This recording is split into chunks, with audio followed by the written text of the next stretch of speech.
सत श्री अकाल, नमस्कार, आदाब भाइयों, जैसे कि आप जानते हैं कि इन दिनों जो लंपी स्किन डिजीज़ है वो अपने काफ़ी तेज़ी से फैल रही है। पहले ये साउथ में थी भारत में, अब ये उत्तर भारत में पूरी तरह तेज़ी से फैल रही है। तो उस बीमारी से हमारे एनिमल भी ग्रस्त हो गए थे। हमारे एनिमल को भी वो लंपी स्किन डिजीज़ की प्रॉब्लम आ गई थी आज से 10 दिन पहले। तो पहले तो हम ये देखेंगे कि ये इतनी जो बीमारियां हैं, जो वायरल बीमारियां हैं जो वायरस से होती है, वो हो क्यों रही है। एक तो इन दिनों जो बरसात का मौसम है, बरसात के मौसम में मच्छर मक्खी जो है वो बहुत बड़ा रोल प्ले करते हैं इसको फैलाने में। जैसे लंपी स्किन में भी देखा जाए तो मच्छर ने बहुत बड़ा रोल प्ले किया है इसको फैलाने में, क्योंकि मच्छर इन्फेक्टेड एनिमल को काटते हैं, तो उसके बाद जब तंदुरुस्त एनिमल को काटते हैं तो वो वायरस है जो इन्फेक्टेड एनिमल से मच्छर के थ्रू तंदुरुस्त एनिमल में भी इंजेक्ट हो जाता है, तो वो बीमार हो जाता है। अब भी हमारे यहाँ बरसात हो गई है तो काफ़ी कीचड़ हो गया, आप देख सकते हो। तो मच्छर की भरमार हो गई है। काफ़ी हमने कोशिश की है मच्छर को रोकने के लिए। ये पीली लाइटें लगाई है हमने, 3-4 जगह ऑल आउट लगाया है, जिसका बहुत बढ़िया रिज़ल्ट मिला है। उससे मच्छर काफ़ी कंट्रोल हो जाता है। दूसरा जो है, जो पशु आपने देखा होगा कि एक ही फार्म में, एक ही घर में कुछ एनिमल ऐसे होते हैं जो बच जाते हैं, जिनको प्रॉब्लम ये आती नहीं है। उनका मेन कारण ये है कि उनकी जो इम्यूनिटी है वो स्ट्रॉन्ग है। जिनकी स्ट्रॉन्ग इम्यूनिटी है तो उनको ये वायरस इन्फेक्टेड नहीं कर सकता, क्योंकि उनकी इम्यूनिटी जो है वो बीमारी के ख़िलाफ़ लड़ते हैं, इम्यून सिस्टम उनका। तो वो एनिमल इस बीमारी की ग्रस्त में नहीं आते। जो देखा जाए तो ये, जैसे कि अब जो हम चारा डालते हैं पशुओं को, उसमें काफ़ी सारा पेस्टिसाइड आता है। जैसे जो साइलेज बनता है, साइलेज आलू वाली जो ज़मीन होती है उसमें जो साइलेज बनता है, तो आलू में काफ़ी ज़्यादा खाद डलती है। तो वही साइलेज हम जब डालते हैं पशुओं को, तो उस एक को देखा गया कि मक्की में जो है इल्ली सुंडी जिसको बोलते हैं, वो बहुत ज़्यादा अटैक करती है। तो उसके लिए जो पेस्टिसाइड डालना पड़ता है, तो वो भी तो आता है चारे में। वो इम्यूनिटी डाउन करते हैं पशु की। जो पेस्टिसाइड चारे के थ्रू पशु के अंदर जाता है वो इम्यूनिटी डाउन करते हैं, और जो फंगस हो जाती है साइलेज में, तो माइकोटॉक्सिन पशु के अंदर जाते हैं, तो वो भी पशु की इम्यूनिटी को डाउन करते हैं। दूसरा, हमने देखा है कि कुछ हमारे फार्मर भाई जो है, जहाँ ज़रूरत नहीं होती इतने हायर एंटीबायोटिक की, तो वो लगाते हैं। जैसे फीवर में लगा देते हैं हायर एंटीबायोटिक, तो उसमें ज़रूरत तो होती नहीं है इतने हायर एंटीबायोटिक की। नॉलेज कम होने की वजह से जब बिना वजह के जो एंटीबायोटिक लगाया जा रहा है अपनी गाय को, अपने एनिमल को, वो भी पशु की इम्यूनिटी डाउन करता है। तो जिन पशुओं की इम्यूनिटी स्ट्रांग होगी उनको ये प्रॉब्लम होगी नहीं। अब हम ये कर सकते हैं कि एक तो पशुओं को हम मल्टीविटामिन दे सकते हैं। मल्टीविटामिन जो लिक्विड आता है वो इतना काम नहीं करता, आप पाउडर ले सकते हो, TMB powder, trace mineral vitamin. वो आपको किसी भी फीड मिल से मिल जाएगा। वो अगर आप अपने पशु को रेगुलर दोगे तो वो भी आपके पशु में इम्यूनिटी बूस्ट करने में हेल्प करेगा। तो विटामिन C जो होता है वो इम्यूनिटी बूस्ट करने में काफ़ी हेल्प करता है। तो एक तो ये कर सकते हो। दूसरा, आंवला का जो पाउडर आता है वो भी आप दे सकते हो अपने पशुओं को, तो उससे भी पशु की जो इम्यूनिटी है वो स्ट्रांग होती है। वैसे ये डेली हमें देना ही चाहिए। जैसे कि हम गर्मी में आंवला का पाउडर फीड में मिक्स करके दें, और सर्दी में हल्दी टर्मरिक जो होती है वो दें, तो काफ़ी हद तक आप देख सकते हो कि बीमारी को कंट्रोल करता है। मैस्टाइट्स वगैरह में भी हल्दी का काफ़ी बड़ा रोल है, ये आने नहीं देता जल्दी।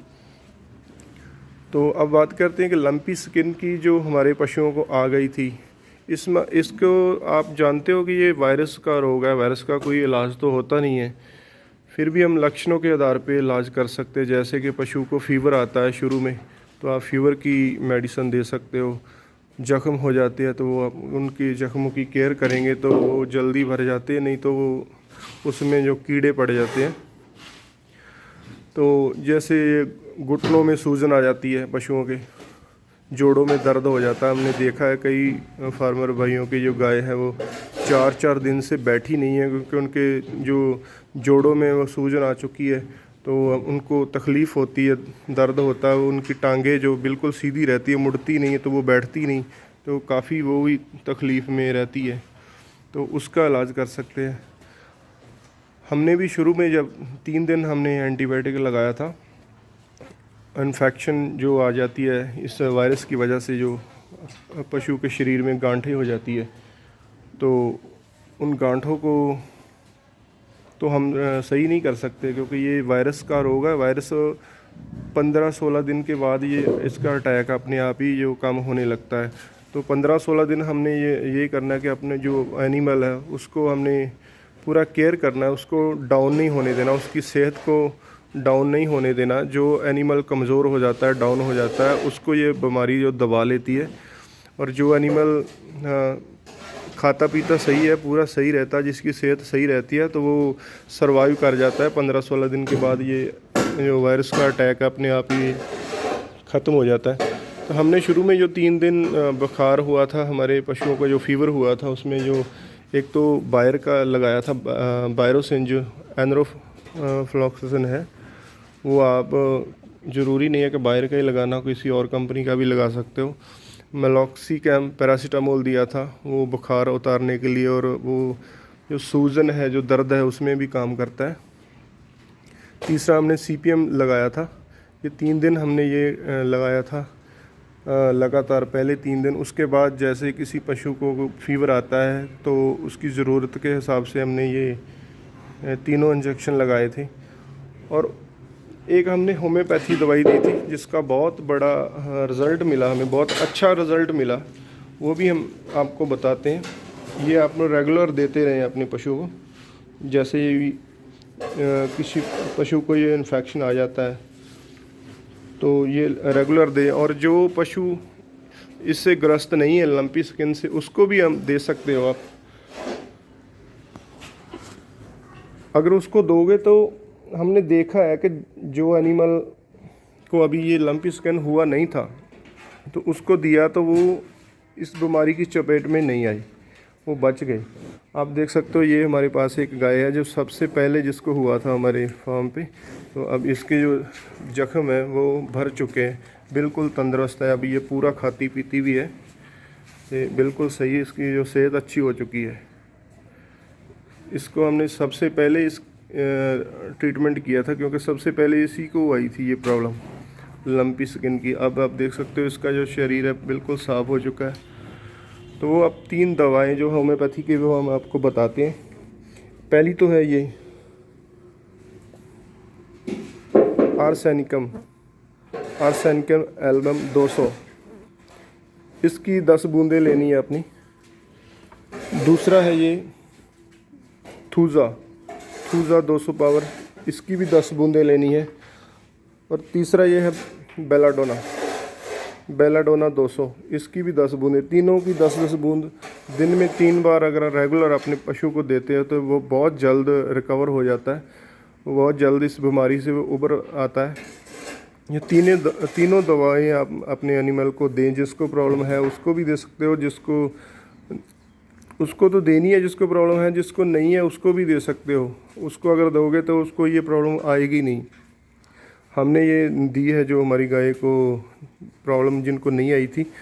और भी हम किसान भाइयों से दवाई थी हमने, और कई किसान भाइयों से, तो उनकी गाय को ये प्रॉब्लम आई नहीं, ये 3 दवाइयों का। क्योंकि ये जो आर्सेनिकम है, जो बहुत सीवियर पेन होता है, जो तेज़ दर्द होता है, इसमें इसका बहुत बड़ा रोल है, ये काम करती है। ये जो थूज़ा है, जो गांठें होती है पशु के शरीर में, थूज़ा उस गांठों में काम करती है। तो ये जो बेलाडोना है, जो पशु को कुछ पशु को जो है ना खांसी आती है साथ में, वो तो ये खांसी में भी काम करती है और ये दर्द में भी काफ़ी इसका जो रोल है। तो ये तीनों दवाएं अगर आप दोगे आप अपने पशुओं को, और पहले 3 दिन आप जब ये आ जाता है वायरस आपके पशुओं के बॉडी के अंदर आ जाता है तो गांठें बननी शुरू हो जाती है, फीवर हो जाता है। उस फीवर में आप वो तीनों इंजेक्शन, एनरोफ्लॉक्सासिन बायर का हमने लगाया था, बायरोसिन, वो लगा सकते हो।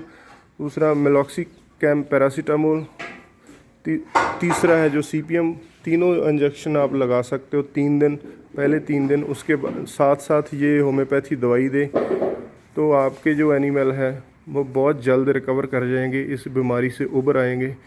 तो ये उम्मीद करता हूँ कि आपको ये वीडियो अच्छा लगा होगा। अगर वीडियो अच्छा लगा है तो वीडियो को लाइक करें, चैनल को सब्सक्राइब करें और वीडियो को शेयर ज़रूर करें। और जिन किसान भाइयों को ये प्रॉब्लम है वो भी इस ट्रीटमेंट से आप अपने पशुओं को बचा सकेंगे। आपकी एक शेयर से उनका भी फ़ायदा हो जाएगा। तो मिलते हैं नेक्स्ट वीडियो में, तब तक के लिए सत श्री अकाल, नमस्कार।